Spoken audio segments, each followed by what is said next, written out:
I was very active as far as sports are concerned, going to sporting events, watching my grandkids in their sporting events, and playing golf. I never really got to a point where I felt comfortable pulling a tank along with me. I dealt with it, not willingly, but in order to survive at that point in time. After doing the research with Inogen, I did get one.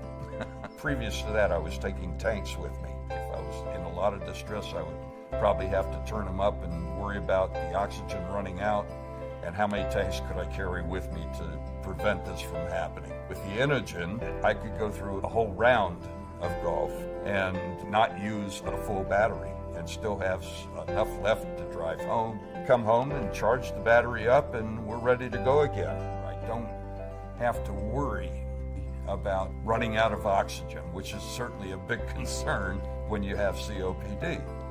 It has given me that opportunity to look forward to something and to participate.